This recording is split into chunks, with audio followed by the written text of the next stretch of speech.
Warning: the following video contains explicit language which may be offensive to some viewers or inappropriate for children. The content within this video is intended for mature audiences only. Warning: this video will contain spoilers for the 2014 film, Inherent Vice. This video may also include discussions and images related to sensitive subjects such as sex, violence, and drug use. If you choose to continue watching, you are accepting responsibility for that decision. Thank you, and please have a great day.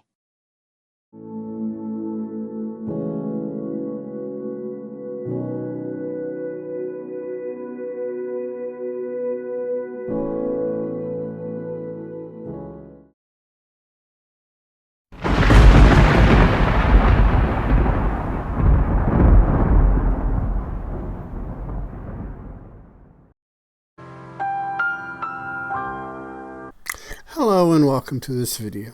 I hope you're all doing well. I hope you're having fun. And I hope the universe is treating you fairly. Hopefully I can get back on track on the videos on the 28th of December. Had a family tragedy and it's thrown off my plans. Now hopefully with that getting resolved or coming to a resolution, I can be able to do more videos. I'm going to have to work back up to it because I've got out of that groove, and because I'm out of that groove, I've got to get back into it. So for a while, it may only be Gen X videos and maybe some Gen X and Welcome to Night Vale, and slowly build back up. And I'm not going to lie, the family tragedy did take a lot out of me. It took a lot out of my wife. The video I did on a complete unknown is the very beginning, even before you get to the content warning, tells you everything you need to know. So there's that. It came up on the 1st of January. It went live on the 1st of January. So yeah, hopefully I can get back into this and get a good rhythm going again and build back up. But you're not here for that. What you're here for is the movie I want to talk about. And that movie is, I forgot to take a drink of my coffee. Inherent Vice. It's a 2014 movie. Directed by Paul Thomas Anderson. The movie was made for about $20 million. It lost money. It only brought in about $14.7 million. The movie is 149 minutes long. Fairly long movie. Yeah, I think that translates into about 2 hours and 28 minutes. You can double check the math on that. I could be wrong on that. It's very possible because I don't math well. The movie was released on October 4th, 2014 to the New York Film Festival, then released to general audiences in America on December 12th, 2014.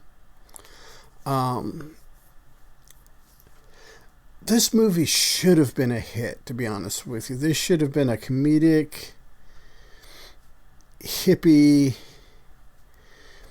drug-infused, cautionary comedy. The movie stars all the right people. You've got Joaquin Phoenix, Josh Brolin, Owen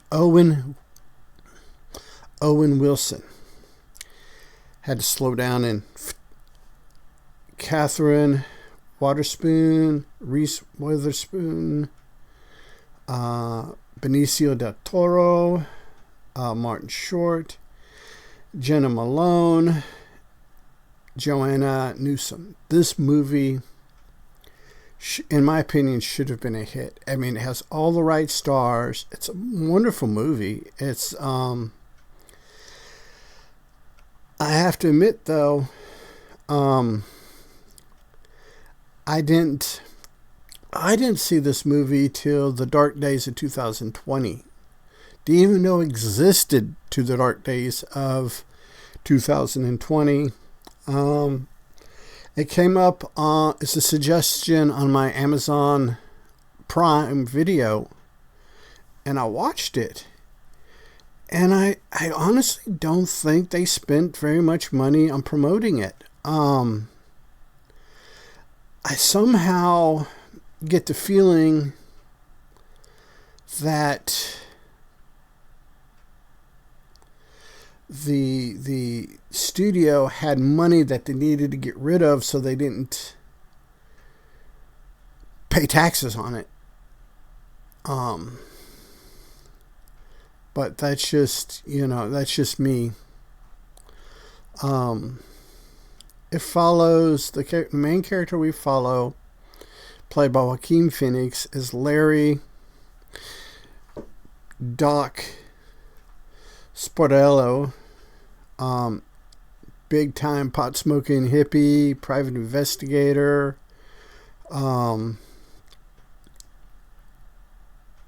Gets contacted by an old girlfriend and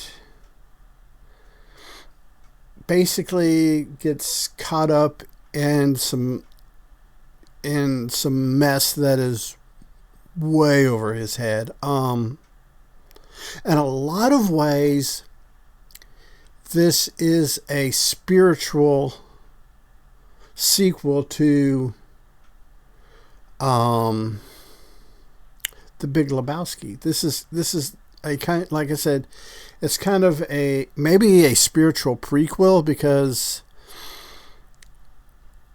The Big Lebowski takes place in 89 and this takes place in 70. I want to say 75. Yeah, no, 1970. So this is maybe a spiritual prequel to The Big Lebowski. It is. There are turns within turns within turns within twists. Josh Brolin, who plays good characters, but he's one of those actors you expect to be good.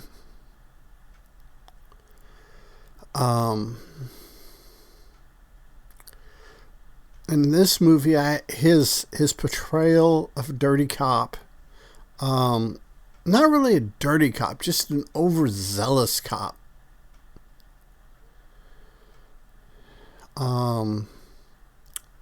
He plays the character. He's Lieutenant Christian F. Bigfoot Bjornsson. There's a scene that I love when it's introducing the character, and the narrator, which is not just kind of the narrator is Doc's friend with benefits. Not really dating or anything. They just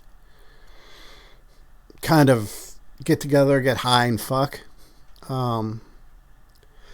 So yeah, it's when she's talking about, when they're introducing the character, he's walking up and she's talking about this, that, this big guy, blah, this, blah, that, and ends it with, and he has that twinkle in his eye that just says civil rights violation. And it's just one of those, it's great. It's just, like I said, it's very comedic. It's very serious. It's parts of it you laugh so hard that you just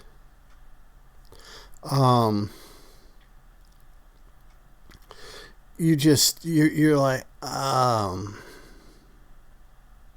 you can't believe that there are serious things before and after it. It does have a happy ending.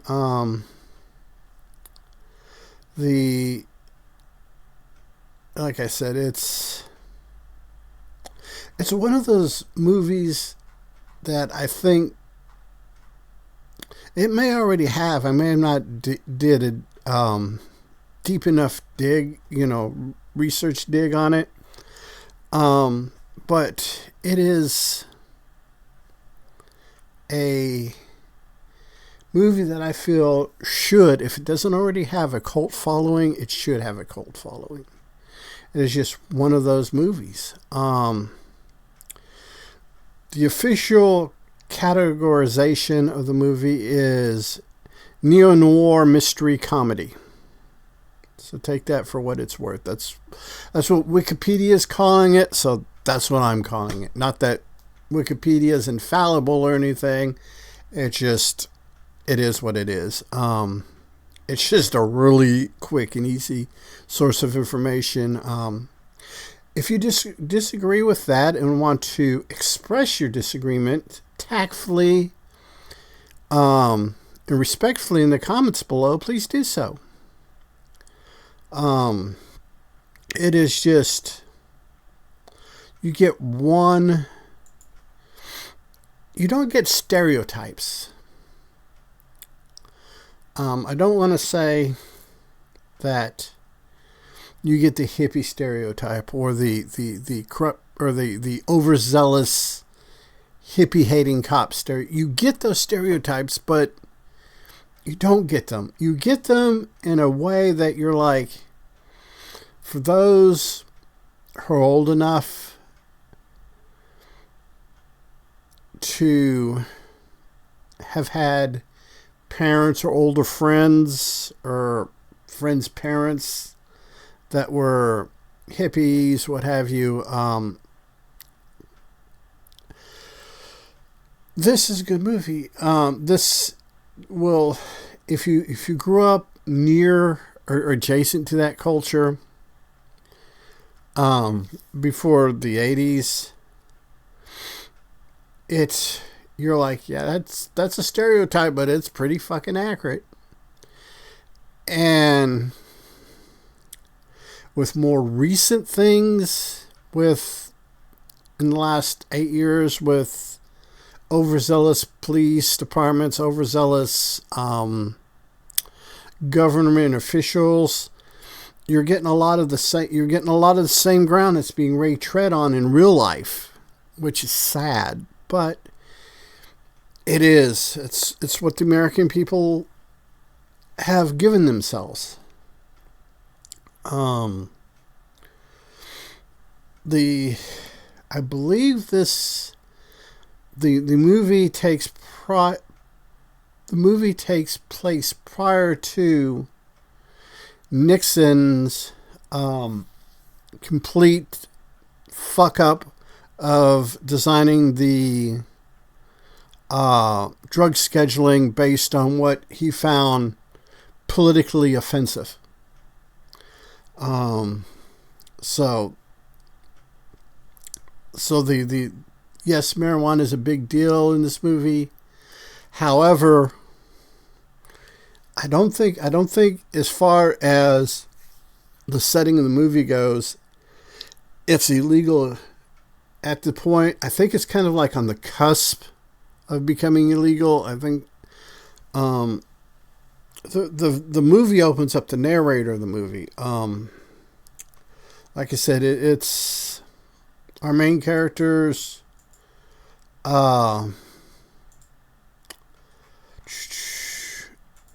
Friend with benefit. I don't really think you could classify her as the girlfriend,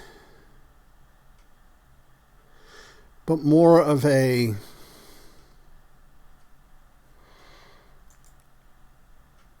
like I said, more of a friends of benefits type thing. and what's cool in her narration is she's like, well, this happened because Jupiter was in the house of Aquarius, and Mars was aligned with Venus, and all this hippie or pseudo hippie astrological nonsense, and it just goes from there. And she's, like I said, I don't think, in some parts of the movie, they kind of portray her as the girlfriend, and some parts they make it a little bit more ambiguous, that maybe they're just friends with benefits. And she's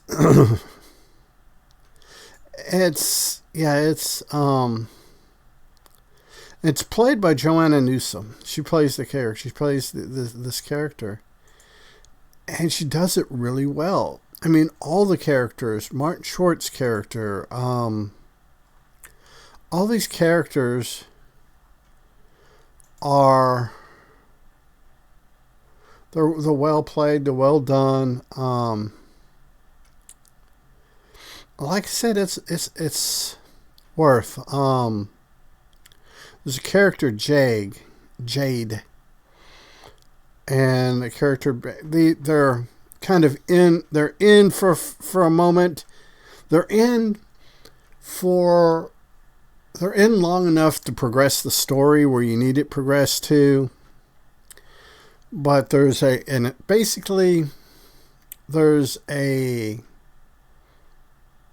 whorehouse fronting as a massage parlor, and the character of Jade, you have an implied lesbian sex scene between the two of them, which, Joaquin Phoenix's character does what any man does when two women start having sex in front of him. But then he gets knocked unconscious and he wakes up.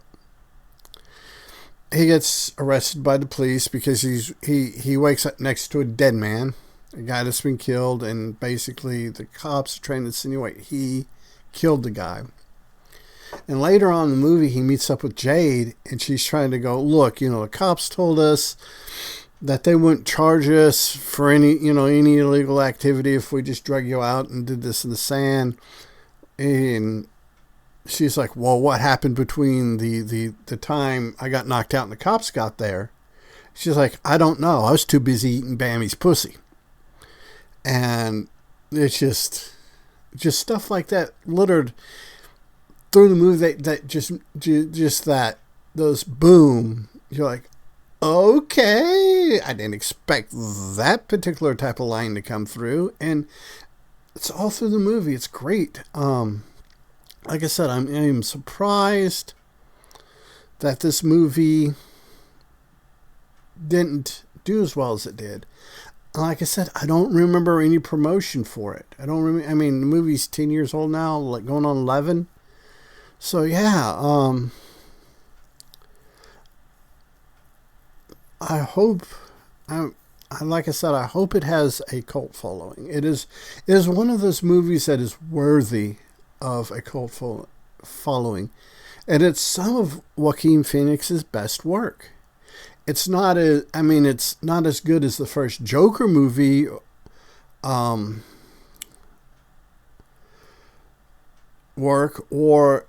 but it's comparable. He did a movie a while back with Jeffrey Rush, in which Jeffrey Rush plays the Marquis de Sade, and he plays a priest attending to him in prison. And that has some really, really good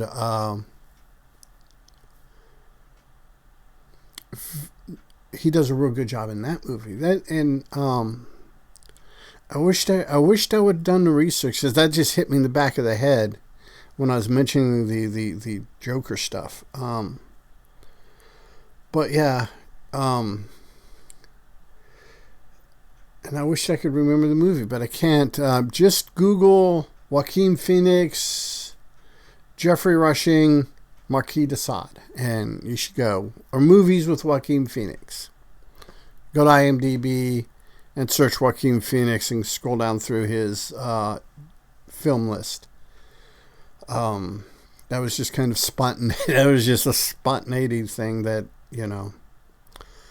But like I said, if you want a good comedy, mystery, like I said, superfluous,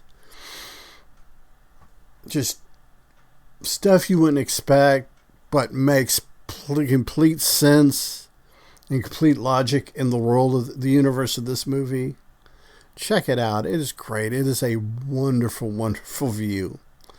I'm going to go ahead and wrap this up here. And until next time, everybody, be a good human. Be good to other humans. Peace. Hey, it's 10 p.m. Do you know where your children are?